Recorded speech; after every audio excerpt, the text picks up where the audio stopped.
ఏమి ఇబ్బంది లేదు, ఊరించుకుంటే మాట అని చెప్తారు కదా, అన్ని చెప్పాడు. చెప్పినాక బాబా రైతు రాత్రి సర్పంచ్ స్వాతంత్రం చూడలేట.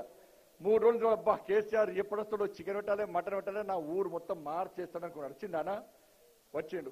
100 హామీలు ఇచ్చిండు. ఒక్క హామీ అని నెరవేర్చినానా? ఒక్క హామీ నెరవేర్చినానా? ఒక్క హామీ.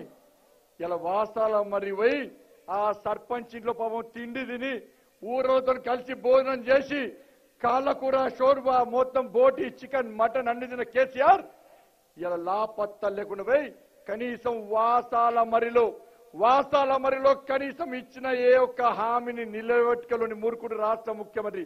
ఆ రోజే ప్రకటించాడు, చేనేత బీమా నేను ఇస్తా, రైతు బీమా ఇస్తున్నా, ఎట్టి బస్సులో చేనేత బీమా నేను ఇస్తున్నా కేసీఆర్.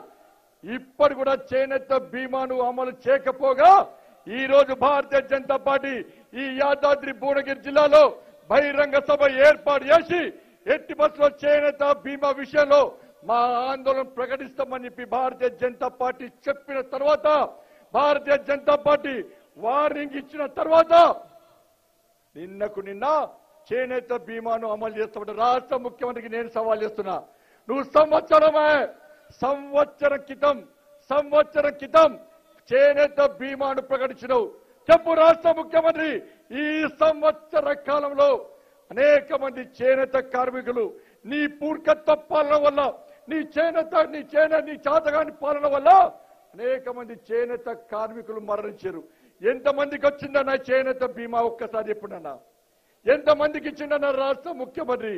సంవత్సర కాలంగా దాదాపు 2,000-3,000 మంది చేనేత కార్మికులు ఈ తెలంగాణ రాష్ట్రంలో మరణిస్తే ఏ ఒక్క కుటుంబాన్ని కూడా కనీసం చేనేత బీమా నేను డిమాండ్ చేస్తున్నా రాష్ట్ర ముఖ్యమంత్రి.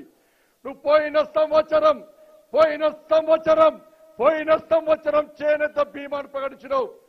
పోయిన సంవత్సరం నుంచి ఇప్పటి వరకు కూడా ఎంతమంది చేనేత కార్మికులు ఆత్మహత్య చేసుకున్నా, ఏ రకంగా మరణిస్తా కూడా వారందరికీ చేనేత బీమా ఇవ్వాల్సిందే, ఇచ్చి తీరాల్సిందే.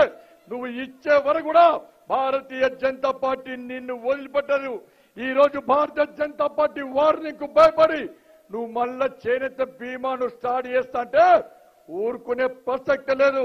గతంలో ఇచ్చిన విధంగా ఈసారి ఎట్టి బస్సులో చేనేత బీమాను పూర్తి స్థాయిలో ఇవ్వాలని చెప్పి భారతీయ జనతా పార్టీ ఈ బహిరంగ సభ సందర్భంగా డిమాండ్ చేస్తున్నది. ఉద్యోగుల పరిస్థితి అంతేనా? ఇప్పటికీ జీతాలు రాలే. 20వ తారీఖు వస్తే జీతాలు రావు, పెన్షన్లు రావు, ఏమి రావు. ఫస్ట్ నాడు జీతాలు రావాలంటే కనీసం జీతాలు రాని పరిస్థితి తెలంగాణ రాష్ట్రంలో వచ్చింది. చిప్ప చేతికిచ్చిండు రాష్ట్ర ముఖ్యమంత్రి. 4 లక్షల కోట్ల అప్పు చేసి ఈ బహిరంగ సభలో ఉన్న మీ అందరి పేరు మీద, ఒక్కొక్కరి పేరు మీద 1,20,000 అప్పు చేసి చిప్ప చేతికిచ్చి మమ్మల్ని బాధ పెట్టే ముఖ్యమంత్రి రాష్ట్ర ముఖ్యమంత్రి. చెప్పాలి రాష్ట్ర ముఖ్యమంత్రి, ఫస్ట్ నాడే జీతాలు ఎందుకు ఇవ్వలేకపోతున్నావు, ఎందుకు ఇస్తలేడో రాష్ట్ర ముఖ్యమంత్రి స్పష్టం చేయాల్సిన అవసరం ఉంది. తెలంగాణ సమాజం అన్నా కష్టపడి తెలంగాణ రాష్ట్రాన్ని సాధించుకోవడం. ఆ రోజు రాష్ట్ర ముఖ్యమంత్రి చెప్పిండు, ధనిక రాష్ట్రం మనం కష్టపడి తెలంగాణ రాష్ట్రాన్ని పాలించుకుందాం, పేదల ప్రభుత్వం, పేదల కోసం పనిచేస్తున్న రాష్ట్ర ముఖ్యమంత్రి కేవలం పేదలను విస్మరించి కనీసం పేదలను వరుసుకోకుండా, పేదలను ఆదుకోకుండా ఎస్సీలను మోసం చేస్తున్నాడు. బీసీ సభ్యులను తిరగదోడి అలా బీసీలను మోసం చేస్తున్నాడు.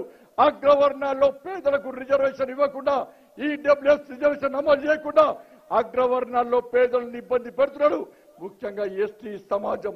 హాయ్ ఫ్రెండ్స్, మా టుడే టుమారో యూట్యూబ్ ఛానల్ చూస్తున్నందుకు చాలా థ్యాంక్స్. మరిన్ని లేటెస్ట్ వీడియోస్ కోసం వెంటనే సబ్స్క్రైబ్ చేయండి. అలాగే ఈ బెల్ ని కూడా రింగ్ చేసేయండి. మా నోటిఫికేషన్స్ అన్ని మీ మొబైల్లో వస్తాయి. అలాగే మా వీడియోస్ మీకు నచ్చితే లైక్ చేయండి, షేర్ చేయండి, నచ్చకపోతే కామెంట్ చేయండి.